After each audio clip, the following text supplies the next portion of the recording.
You ready to talk some draft and pretend like you're interested in these 18-year-olds?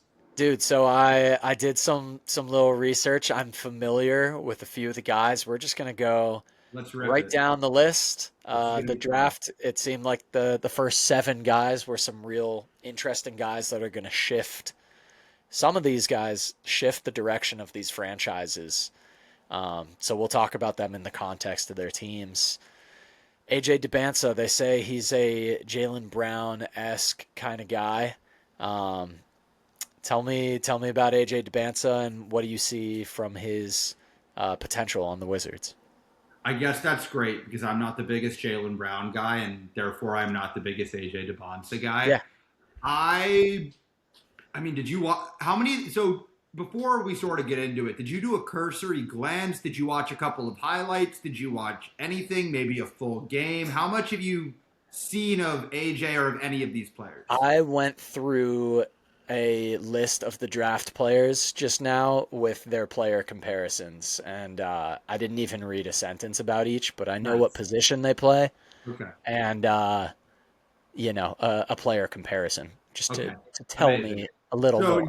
you're about a level below what Bill Simmons affectionately calls just knowledgeable enough to be dangerous. So the Bonsa, you're gonna see it, and it's gonna look awesome because it when it's on, it looks really cool. I remember I watched UConn BYU at the Garden. It was probably right around November. No, it was at Boston Garden actually, and it was one of DeBonce's first big out of conference test.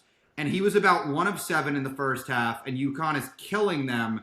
And it's like, oh, okay, this is a funny story. He's not that good, but he'll be Uh-huh. great. He looks the part. He's 6'8", long arms. The guy looks like he's 25 years old. Yeah. And he goes on to score 25 points in the second half, and there's nothing UConn can do with him. And so if you're a believer in big, skilled offensive wing is the most important thing in basketball outside of anything else. You can easily talk yourself into AJ Dybantsa not only being the best prospect in this draft, but a potential super duper duper star in the NBA. Here's Great. my problem with Dybantsa. Okay. He jumps out of the gym. And so if you catch him doing a windmill, you're like, oh my God, this guy must just be an unbelievably dominant player with his athleticism. 12 blocks last year in 36 games. 12. Hmm. This is a guy that, again, jumping out of the gym, should be able to be a little bit more active defensively. I don't think you're ever going to watch him and say, hey, man, that guy really knows how to pass. You're never going to be like, oh, that's awesome. He is initiating the offense and he's really making the pass that's bending the defense. I see a little bit more of the Brandon Ingram, little more athletic version, where I know he'll be able to score in the NBA. I have no problem with that. I think he's Yeah. going to get 25 points probably pretty soon. Next season, it wouldn't surprise me if he averaged 20. I'm not sure. I don't really think you're going to get much defensive playmaking at all. You might get some basic assist, but I think it's very telling that the Wizards then went and signed Trae Young to a 4-year billion-dollar contract, which we didn't really talk about, but is a nightmare in its own right. Because I think they saw the writing on the wall that this isn't quite a player where we give him the ball and say, you figure it out, you're good enough. So I think he wasn't number one on my board. He was actually number 3 on my board. I still think he's an all-star level player. Very interesting. Will score. Will contribute immediately in the NBA. Not my cup of tea, but hey, it was less about me not believing in Dybantsa and me just believing in the other 2 picks or the other 2 guys on my Sure. board above him that much more. Sure. Yeah, that's disappointing that he's not the two-way talent that you would look for in this draft. Now Uh, he says it's because he basically was bored in college. And he's like, I will play harder when the games matter. To which I say, walk into any high school and go up to a kid that got a 72 on a geometry test and tell them, what are you going to get on the next test? And he's like, oh, well, I'm going to get a 95. I just didn't apply myself. If at some point you keep getting a 72 on test, you're not just going to wake up one day and turn into a star student or in DeBonce's case, an all defensive level player. Yeah. And he should have been able to focus because he was at BYU. Yeah, trust me. Mm-hmm. We were Mm-hmm. talking about we were talking about our love for the Mormons before this. Yeah. So he was producer Sean did a big board with me. He was number one on Sean's board. Sean thinks the world of him. Thinks he's a future superstar. There's a reason he went number one. Not mine, but I think for the Wizards, getting any of the top three, and they're huge Caleb Wilson fans as well that would say top four. Any of these guys are going number one or at worst number two in most drafts. All right, Josh, tell me about the second pick. This finally broke the streak for Utah, never moving up in the draft. They finally get a blue chip pick. This is the first since Donovan Mitchell, and they've switched a lot of the players up on this team. I'm excited to talk about this player, Darryn Peterson, in the context of all the different looking lineup they're going to have going into this year. Yeah, I think this is actually different than Donovan Mitchell, who was drafted at 13 and was brought in as hey, this could be a combo guard with some promise and blossomed into an all NBA player. Darryn Peterson has all of the makings of an all NBA player. And Darryn Peterson was number one on my board throughout most of the regular season. And as much as he ended up at number two, that was a really tough call for me. Where the Darryn Peterson conversation becomes so interesting is how much do you actually believe the college season impacts their professional prospects? And if you watch Darryn Peterson in high school and you watch the best plays of Darryn Peterson at Kansas, you see a guy who could theoretically make an all-NBA first team and be the best player on a championship team. Nice. Offensively, he has all of the skills. He comes in with, if not the best jump shot, one of the best jump shots from this draft that can translate into him being a really, really high-end shooter, which is something that I think Will Hardy is going to have a lot of fun with in Utah, where when you think about the roster construction they're building they could play Jaren Jackson at the 5, they could play Markkanen, they could play Bailey. If they don't end up re-signing Walker Kessler, and we saw the report of the 5-year, $140 million offer that Walker Kessler's team apparently scoffed at. I'm not sure where he's getting that in free agency, but let's just hypothetically say he doesn't go back to Utah. Peterson slots in as, I think, the best player, certainly the highest ceiling player on their team from day one. If you're a skeptic, you're going to say this could be Jalen Green 2.0, where he is technically a two guard without a lot of on-ball juice. He doesn't have plus size for his position. I personally think he's going to be someone that you can put the ball in the hands of at the end of games and make plays and become one of the go-to scorers for one of the better teams. I am going to go in the direction of the college does not matter as much. I'm a huge believer in him. I think this was an incredible coup for Utah, and I just think the world of Darryn Peterson. And in most years, if it wasn't for my undying belief in the number one player on my board, I would have Darryn Peterson number one. And again, just great player, high ceiling, on and off ball versatility, a better, more active defender than Dybantsa. Dybantsa has the size, but with Peterson, I think it's the full package offensively. I think he's going to come in and be a contributor with high star level ceiling that is going to help a team win games from day one.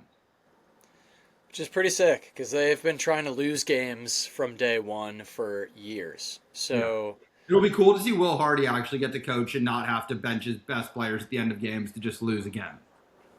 Yeah, it's going to be refreshing to have another team back in the league. The Wizards are back in the league. The Jazz are back in the league. So, yeah, I mean, they made these crazy moves. Jaren Jackson Jr. Saying, we want to win now. Clearly, that was the signal. Lauri Markkanen's still there. Ace Bailey, I still like a lot of what I see with him, but Darryn Peterson is obviously going to start over him. And then at the guard spot, they've already kind of thrust a lot into Keontae George's hands. And I like what I see out of him. I mean, game winners, fearless, and if he can set up Darryn Peterson, it sounds like you're a lot higher on him than the number one pick. And are you kind of a big Jazz guy? Do you think they're going to be top 6, top 8? I don't know quite about next season just because I think the West is going to be such a monster as it always is. But I think Utah has a legitimate case to think in the next 5 years they may be the third best setup team in that conference behind OKC and San Antonio.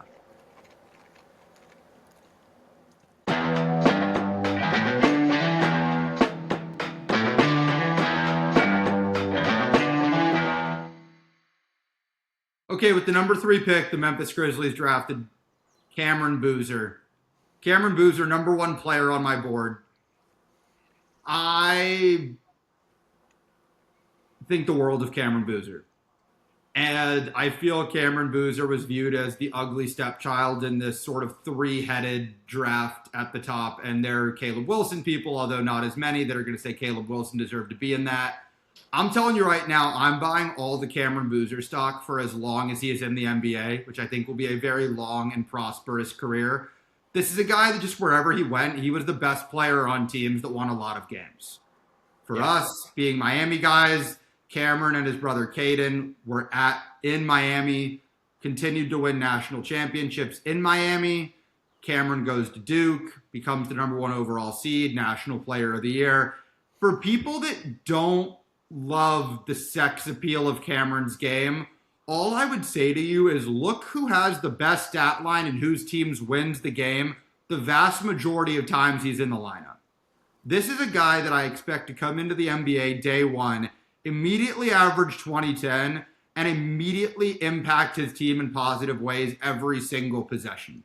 And the Grizzlies, who are in the middle of sort of this Ja Morant nightmare that seemingly will never wake up from, I don't by any means think the Grizzlies are going to make the top 6 or maybe even make the play-in or win a first-round series. I'm not saying that.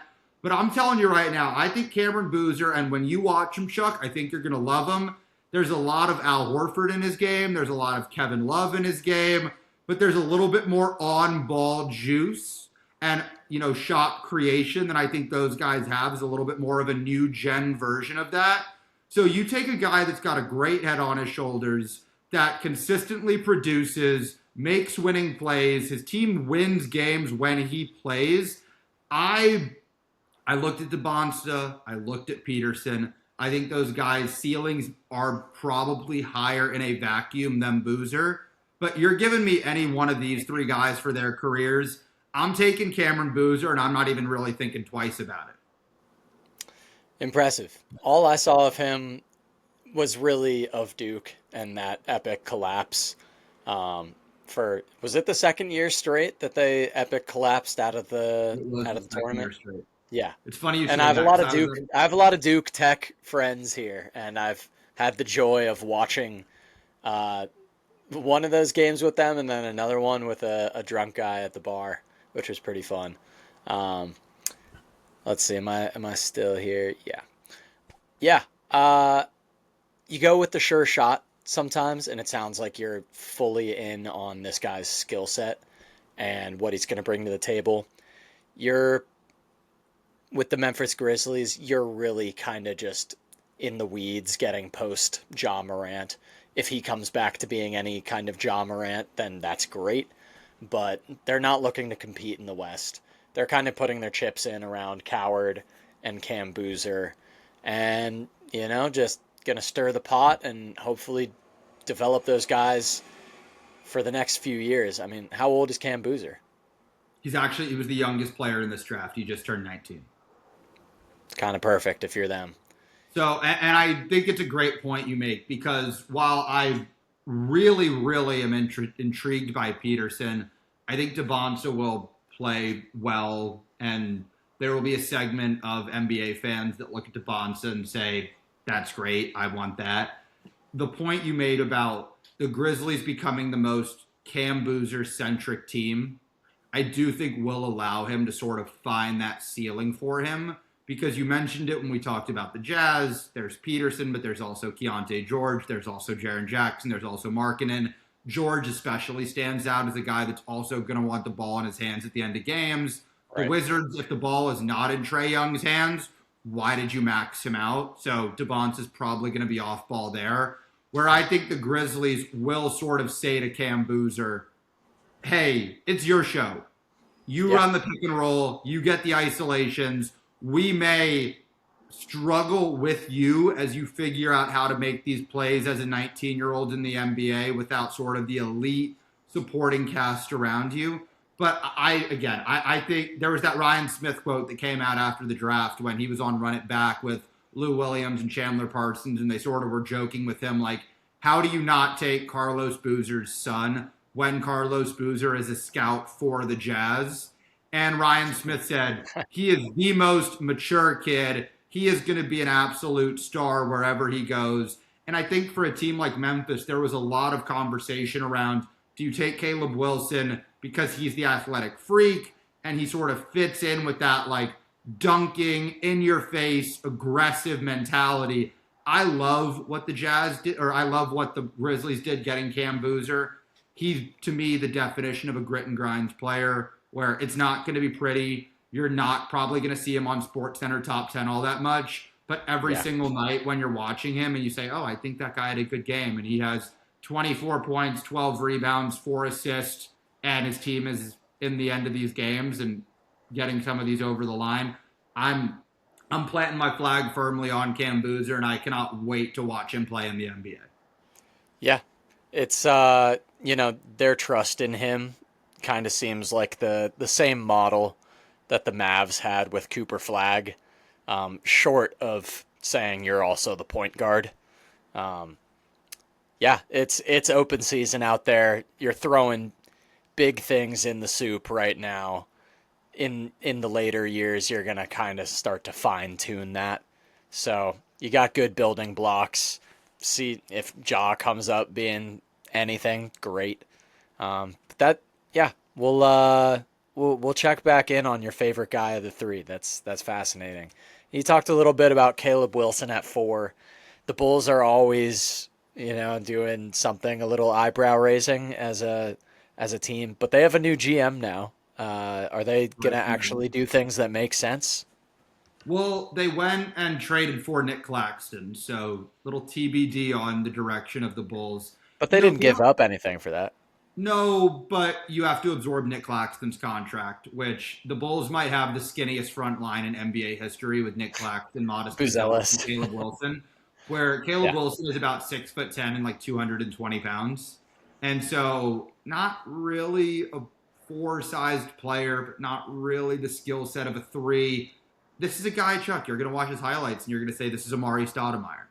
Yeah. And this guy jumps out of the gym and dunks on everyone, and the blocks are exciting, and the skill set is tantalizing. And Bryson Graham in his when he got the job in his pre-draft press conference said, we want sort of that slap mentality of size, length, athleticism, and physicality. Caleb Wilson fits that to a T. I mean, the guy has incredible size, incredible length, top 1% of athleticism in the NBA. Like, this is a guy that's going to come in and you're going to say, holy cow, how did he do that? The physicality is a little bit TBD, but he was clearly the 4th best player in this draft to me. The sort of decision-making started at 5, which we're going to get to here in a second. The Bulls were just going to take whichever one of these guys slipped. There's obvious questions, like him and Modest Buzelis, and Buzelis is probably the most important young Bull on the team right now. They sort of play the exact same position, and neither has the versatility to where you can envision both of them playing together at this point and it going super well. Neither is, I would even say, probably even an average perimeter shooter. Now, again, they both may get there, and you may have this really cool blend of size, skill, and athleticism for the next generation. The Bulls right now, and you said it with the Grizzlies, you're throwing talented young players together and you're hoping that one of them hits. I don't even think, as much as I think of Modest Buzelis as a good player, the Bulls were saying we can't take Caleb because Buzelis is there.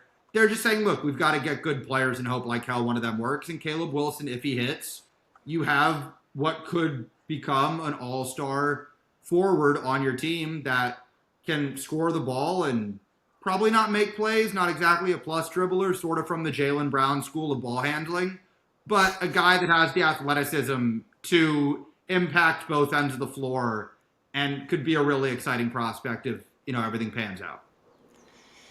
Yeah, I mean, all he has to do is be better than Patrick Williams to have the starting 4 spot. So, yeah, go for it. It's all yours. And Nick Claxton, still don't really know if he's much of anything. We're finally going to find out. They have Jalen Smith. But yeah, the front line is pretty thin for the Bulls. Yeah, you're looking at the only young players that really matter on the team are Giddey, Buzelis, Caleb Wilson, and if you just want to pretend like Noah Senge got redshirted last year because he missed basically the entire season. The Bulls are so early on in their rebuild that no one really matters besides the Giddey, Buzelis, Caleb combo, and it could be really fun. They could be massive. Caleb's going to have an insane amount of lobs from Giddey. So if nothing else, the Bulls will be more entertaining to watch than I would argue they have at basically any point since the Derrick Rose era. Yeah. It's hopefully they go with, a real direction here. But it sounds like Memphis, it's going to be some excitement, but not a lot of wins. They're probably hoping not a lot of wins and just run it back, keep building. Whereas the first 2 picks teams, the Wizards and the Jazz, they're looking for their guys, Dybantsa and Peterson, to contribute to a winning team immediately. So it's pretty cool, kind of the dichotomy between 1 and 2 and 3 and 4. Yeah, and then obviously the pivot point of the draft is number 5, which is my favorite team. Tell me about your boys. There was so much discussion around this pick. And there were the reports a couple of days before of, are they going to flip the number 5 pick for Jaylen Brown, where I went back and forth on that. And then to a lesser extent, there was are they going to trade the 5th pick for Trey Murphy and just try and get a better player in the door right now? They went with Keaton Wagler, the sort of point guard, shooting guard hybrid from Illinois, who was fresh off leading his team to the Final Four, was the best player on that Final Four team. Wagler's fascinating. Not a plus athlete, really, by any means. Was pretty widely discussed on Clippers Twitter that he had 0 dunks his entire freshman year at Illinois. Not exactly great for a top 5 pick who's a 6'6" guard. And doesn't have a plus wingspan. His wingspan is slightly above his height. He's 6'6". His wingspan is 6'6.25". The kid can shoot the living shit out of the ball. And there was a lot of discussion, and we're going to go through the next couple of picks here. You were looking at point guard city. The Clippers obviously have a small point guard already. I had discussed at length after the Clippers postseason or play-in loss to the Warriors the complications that come with playing one small guard in Darius Garland. For people that are going to argue that Darius Acuff was the 5th best player in this draft, I would ask you to think about one, Darius Garland is a nightmare. Imagine 2 of them out there trying to close games against some of these big teams in the West. Just not going to happen. Wagler sort of is the best thread the needle, where he can play with Garland. And then Lawrence Frank came out and pretty defiantly in the post-draft press conference said, this wasn't just let's pick the best player that can accommodate Darius Garland. It's who's potentially the best player for the next era of Clippers basketball. Wagler played point guard at Illinois, but started as a shooting guard. And then pretty quickly the team realized he's our best player. Let's put the ball in his hands more. The comparisons are a slightly, I would argue more than slightly, but you see a slightly less pass first Tyrese Halliburton in terms of a bit of an unorthodox game. You do see the Austin Reeves comparisons where there's a little bit of that. He's getting to the basket. He's not exactly jumping over people to get to the basket. I'm intrigued. It's, the top 4, you look at all those guys and say, I think there's clear all-star potential. I think there is clear all-star potential with Wagler, mostly because of the jump shot. where I think at 6'6", the ability to play, make, and shoot will give him a certain floor and a potential ceiling. It's an exciting pick. Look, this pick was an absolute gift from the basketball gods, getting it for Right. Ivica Zubac. 50-50 from the This is Pacers. the first top 5 pick the Clippers have had since Blake Griffin in 2009. Do I wish it was a lock this guy in for 35 minutes a night for the next 10 years? He's making multiple All-NBA and All-Star teams? Sure. I also just was talking myself into Kobe Sanders being the future of the Clippers before this pick conveyed. So, you know what? Let's be excited about a top 5 pick that produced in college, has fans across the league, and is not one of these 6'1" point guards where I was going to have to pull my hair out thinking if either one of these guys switches on to Guy Santos, we're toast. Yeah, I mean, it's thin ice in Clipperland, and I think it's been navigated really well in terms of getting off Harden and getting off of Zubac and just winning this coin flip for the pick. You can't be that mad at how things are going. You hope Garland really turns his career around because I think they won that trade. Harden is just like absolute dead meat. I've never seen a player get picked on that much. And so Garland, just by virtue of that, I think they won that trade. The Clippers won that trade. Yeah, I'm a big Benedict Mathurin guy, and he is going to slot behind Vogler and behind Kawhi if Kawhi has another healthy year on the court. Obviously, it's still hanging overhead what Kawhi's contract situation is going to be given the aspiration scandal. But it's probably not going to be a big deal. If it's come this far and we haven't heard anything, like maybe they give up some picks, but I don't think it affects Kawhi directly. Do you? No. And just a quick point of clarification that I missed when I was going. I had Vogler as the 6th best player on my board, so right around where I expected him to be drafted. With the Kawhi piece, you're starting to see the Mark Stein articles come out around what happens with Kawhi.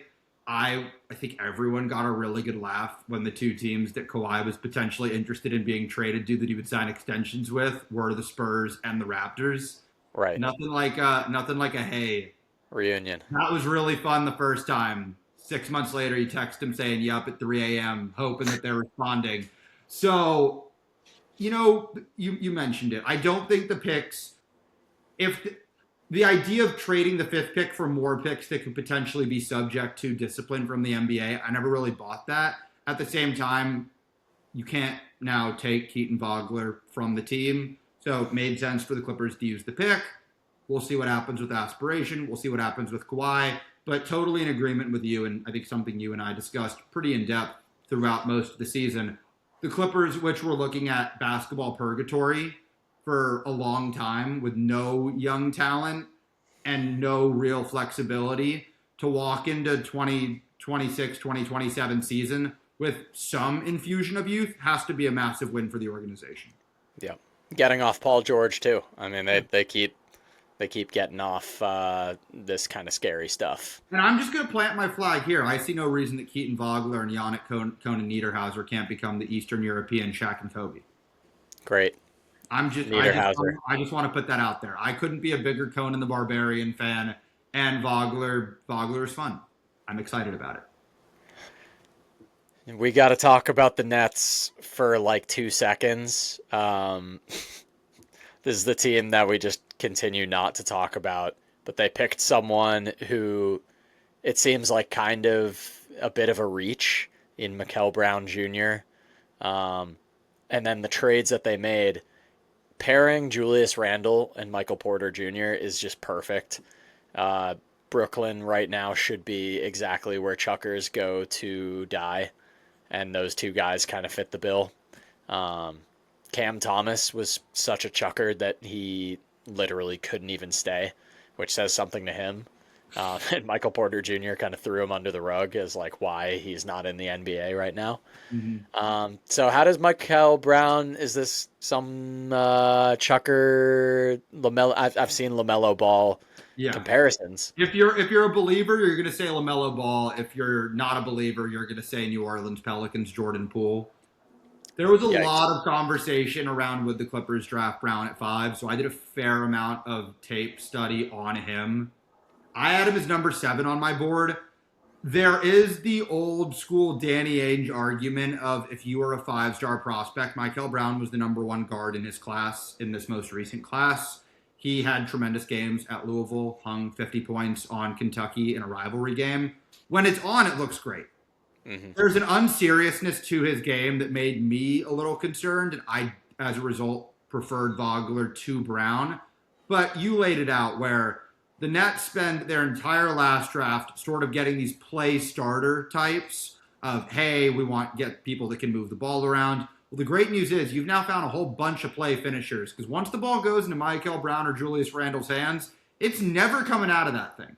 Yeah. So Or the Michael Nets, Porter Jr. yeah, the Nets are in a really interesting place as an organization. You watch the Knicks win, and New York couldn't be any more excited. And you sort of have to think to yourself, do people even realize that we have a team in New York? And these additions are not going to move the needle in that regard. It's a talent play. I think the Nets probably made the. I had one other player, Braden Burries, that ended up going 10th overall. He was number 5 on my board. Mm-hmm. I think if you're the Nets and you're saying, we just want the highest ceiling player, I think Brown does have a higher ceiling than Barry's and might have honestly had the highest ceiling of any player at this pick. So can't knock them on the draft selection, but if you're a Nets fan, just sort of a tough draft night in the middle of a tough era leading into a tough season, like not a lot of smiling going on in Brooklyn and Barclays Center. Yeah, I mean, they're part of the reason why the NBA wanted to flatten the draft odds is because, like, we just can't stand to watch them suck like this and reward it. So I have no issues. I mean, I'm not a Nets fan. That'd be tough. But if there's a couple teams in the league that are just, like, hopeless for a while, like, they'll dig themselves out. It will happen. I'm not a Nets fan. That would be tough. Is probably as endearing of a comment as Joe Johnson saying it's not that bad here. Like a tough break if you're just a real Brooklyn Nets fan of like, oh, that's our mention on CJ Hoops. It would be tough if I was one of them. Oh, dude. I mean, you kind of have, there's parallels to being the little brother in the big market. Like New York Knicks, little brother Nets, Los Angeles Lakers, little brother Clippers. Like, you've been there. No, That was purgatory when you were growing up being a Clippers fan. Like, it looked yeah, and like look, that. there's a lot of very interesting similarities in terms of, remember, the Nets and the Clippers both made their big star duo acquisitions in that summer of 2019. That's when the Nets got KD and Kyrie, and that's when the Clippers got Paul George and Kawhi. And again, if you freeze the NBA at that moment and you go up to people and say what team is better set up, you would certainly say the Nets were the best set up team in New York, and you would probably say the Clippers were the best set up team in LA. And there's different elements of it. There's the basketball on-court element, where I think the Clippers were just a little bit better run, had a little bit of a better coaching situation. And also, you just see in Steve Ballmer's ownership philosophy, like an unwillingness to tank. And we can obviously talk at length about if the Nets end up winning the last 2 lotteries and get AJ Dybantsa and Cooper Flagg, no one is saying it's bad that the Nets tanked. They just got a lack of luck on draft night. The Clippers kept sort of pushing all their eggs in and got a little bit bailed out with the number 5 pick in this draft and a little bit better health. And then in terms of fandom, I think a bet that both franchises have made and have come to different conclusions on is they both built their own stadiums and were like, we want to be one of the bigger voices. I think the problem the Nets faced is they went after the Knicks fans, where the Clippers said, look, the Lakers fans are the Lakers fans. We're not going to convert them. We're going to get the young kids that haven't figured out what team they want yet, and we're going to get the people that haven't sort of found a team in LA and try and bring them into the fold. This is not a draft-related topic at all, but I think it's so interesting. The Clippers sponsor every single YMCA in Los Angeles. So if you go to any YMCA gym, the court has the Clippers logo in the middle, and all of the jerseys have the Clippers logos on them. So if you're a kid that's 5 years old and your parents show you a picture 5 years from now of you playing at YMCA, you may make an association of, oh, okay, I like the Clippers. The Nets went after the Knicks fans, and again, the Clippers learned that lesson. You're not converting the established legacy franchises fans. They love Kobe. They love Carmelo Anthony. They're not coming to watch Kevin Garnett, Joe Johnson, Paul Pierce, Kawhi Leonard, those guys. You've got to go find the other fans. And look, for the Nets, it's tough, man. They probably should have won the Durant championship. COVID destroyed that Kyrie Harden team. And now they're just sort of stuck, and they don't have their own pick next year, and they're sort of, you said it, purgatory, man. That's the way to phrase it. They're in purgatory as a franchise. Yeah. Which takes us into another team in purgatory here with the 7th pick, because if you think the Brooklyn Nets are depressing, my friends, let me introduce you to the Sacramento Kings. Sure. Well, another thing about chasing, the Nets chasing was like branding behind Jay-Z and Notorious B.I.G. Notorious B.I.G. who's dead, and Jay-Z who no one under the age of 35 cares about. So yeah, not even picking the right guys there.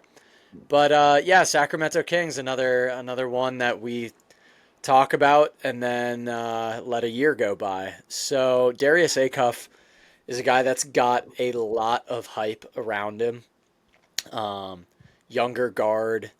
I'm going to stop pretending like I know a lot about him pretty soon, but Jalen Brunson is the comparisons, given that he's a diminutive scorer and he's from Arkansas. That's all I know.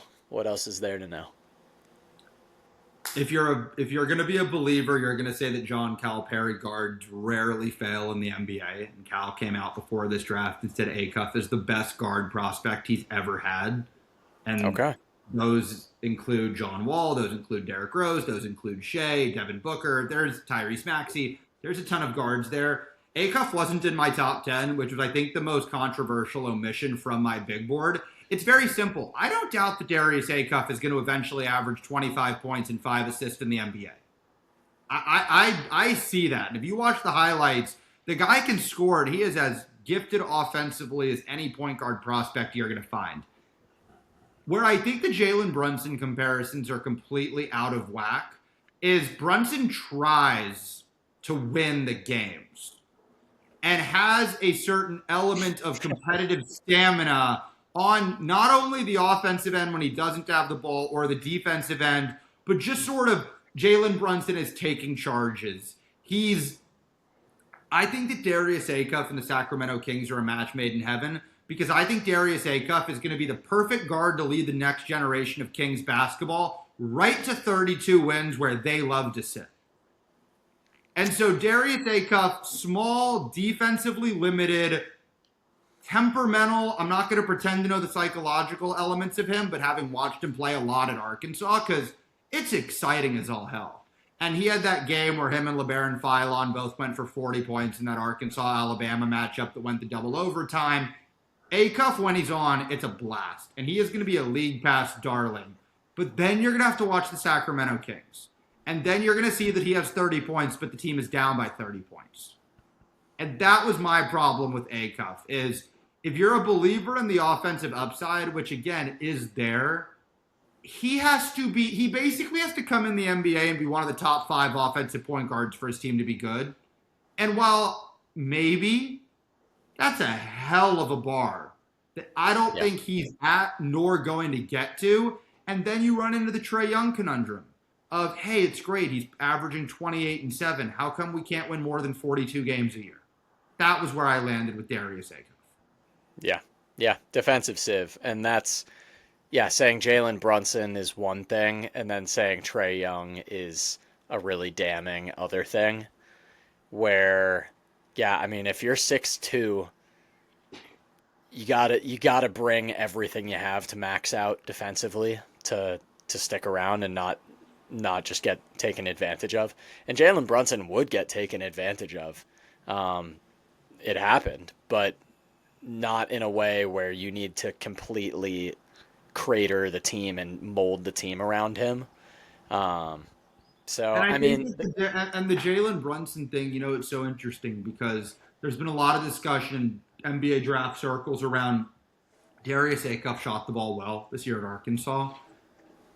And there's a little bit of skepticism about will that translate? Is that legit or more of a one-hit wonder sort of thing?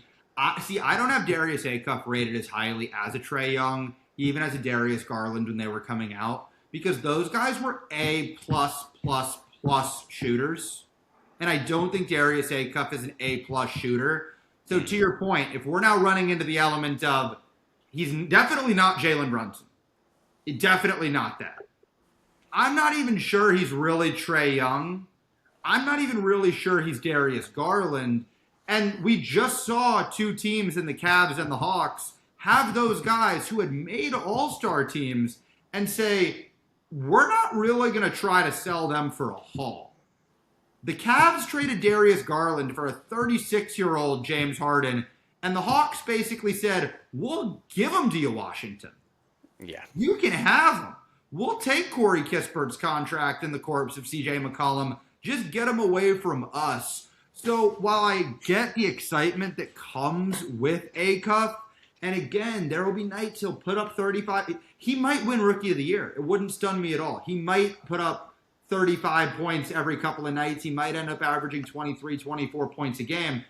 My concern is it just reeks of the Kings where I don't think it's going to lead to winning basketball. And I guess if you're Sacramento, you just want anything entertaining. But I don't know. What wasn't my cup of tea. And, kudos to Sacramento because if nothing else, it'll sell some tickets and sell some jerseys. And that's all we got to say about the Kings. Who's this guy that you like that was taken at 10 by the Bucks? Braden Burry. So he was a combo guard from Arizona. A little bit more, he's sort of an out-and-out two guard. I think there's some on-ball juice there, but, when I was going through the Clippers and thinking about it in the lens of what they wanted, to me, Braden Burry's is the highest floor player outside of the top four players in this draft, where I know what he's going to be able to do on day one in the NBA. He's going to be able to shoot threes, and he's going to be able to guard his position. And while I'm sort of happy the more I've thought about it since draft night with the Clippers taking Wagler in the hopes of he may eventually become the engine of the next great Clippers team, I'm not sure Burries is ever going to become the engine of a great team. But what I do know is he's going to be able to play in a playoff rotation, if not next year, really, really, really soon. And as we went through Michael Brown, we went through Darius Acuff, Kingston Flemings went 8, Morez Johnston went 9. These are guys where maybe Flemings becomes an interesting player, but I know what Burries is going to give me, and I know that Burries could play 25 minutes in the second round of the playoffs really soon. And give me shooting, give me defense, give me winning plays, and I value that when thinking about these picks. We sort of talked about it with the Boozer Dybantsa Peterson. Give me the sure thing. I understand, again, there's a reason Burries went 9 or 10 behind some of those other guards. No team wants to hit a double or maybe even a triple in the first 5 picks. But I know that Braden Burries is going to play in the NBA and he's going to contribute and he's going to be a player that teams are going to look at. And if one of these guys, whether it's a Flemings or a Brown or any of these guys bust, those fan bases are going to say, well, why didn't we just grab that guy? That guy's putting up 15 points a game and is just a solid 10-year veteran. I want him on my team. To see you seem pretty confident, like a playoff dude at 10. It's really all you can ask for. I think the Bucks, all things considered, again, if you're not watching the top 3, you're certainly not watching Nate Ament. Nate Ament was a top 5 player in his high school class. He's a 6'10" small forward that went to Tennessee and essentially played on an offense that wanted to be built like it was in the 1950s. So he's not exactly a plus shooter, and he was playing with 2 bigs. I think the Bucks, all things considered, Burries to me is a great, rock-solid pick there. He's a contributor. Amen's a lottery ticket. If he hits, great. If not, it's the 13th pick of the draft, so be it. So I think the Bucks, from the draft standpoint, did well. They were looking at my board. Burries was 5. Amen was probably 11 or 12. I just have my top 10 in front of me now. But both good players. I think both of those teams did fairly well. Or Yeah, those teams Amen did fairly coming well. over in the Giannis trade. Yeah. Yeah. And then the other couple, just because I have my big board in front of me, some guys I want to plant flags on. I had Dalen Swain 8th. He went with the 16th pick or 15th pick to the Chicago Bulls. Dalen Swain, I like that pick for the Bulls a lot. Dalen Swain is a 3 that can actually dribble, shoot, and pass. I know the Bulls don't believe in perimeter shooting, but it's going to be pretty awesome when one of their guys can make a shot from behind that line that's on the NBA court. So really good from there. I have always been a Jaden Quintons fan. He went to the Spurs at 21. Chuck, it's a really interesting story. He was the youngest freshman at Arizona State. He was 17 years old, led the nation in shot blocking, tore his ACL at Arizona State, transferred to Kentucky this past season, only played 4 games because it seems like the injury was a real killer for him. To me, that's a bet on. If he's healthy, he is a monster defensively with a real sort of, think Robert Williams. Yeah. Think a little bit better Robert Williams. And then 10th, I had LeBaron Philon, who went 22nd to the 76ers. I'm a fan. Wow. I think he's a really good player. There is a certain amount of irony that the 76ers, that pick they used to draft LeBaron Philon, that was the Jared McCain pick.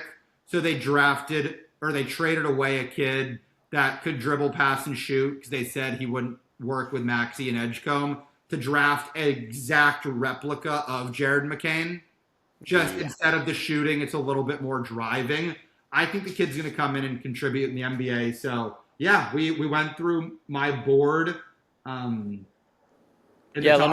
just say a couple things on those. Yeah.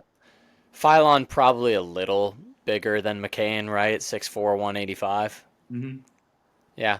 Can give you a little more defensively, where you saw McCain, that was life breathing into offenses that were trying to penetrate the OKC Thunder defense, to see Jared McCain. So that's something there. And then Quintons, if he doesn't have this ACL, then he's probably like a top 10 pick, you'd say. So He was Spurs, he was a top 10 pick. He was a top 10 pick projected going into this past draft. yeah. So Spurs, they're looking for their guy to pair with Wemby. I think the big white dude had a tough run. I want to call him Tyler Zeller, but I'm forgetting his name. We're talking about Cornet. Spurs center. Cornet. Exactly. No, there is a very funny element of the Spurs took 2 centers in the first round between Quintons and then Terrace Reed from UConn, where I guess the Spurs are trying to find a way. Can they build an entire roster of just point guards and centers? I have to imagine this is the end of the Plumlee, Kelly Olynyk, Bismack Biyombo era in San Antonio, which, thank God for that. But yeah, really interesting when you have an all-world alien, if not the best center, the second, or maybe the best player in the league. There were different conversations to draft 2 centers in the first round, but to your point, everyone's looking for size. Look at the Thunder. They give Isaiah Hartenstein $25 million a year, and then they turn it around and draft a 7'4" guy from Michigan and a Adai Mar.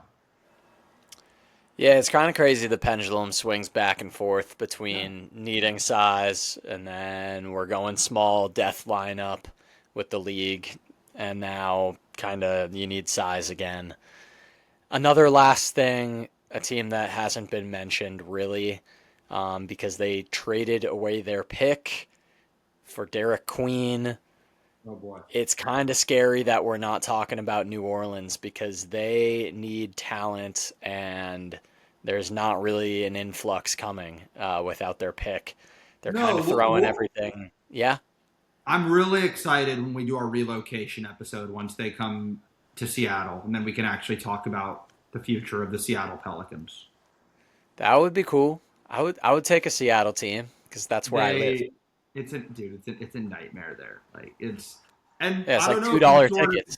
you're not sort of as in the draft, but there was a conversation that I thought was really interesting on NBA Twitter. So the picks now conveyed from the Derek Queen trade. So it became Asa Newell and Kingston Flemings for Derek Queen.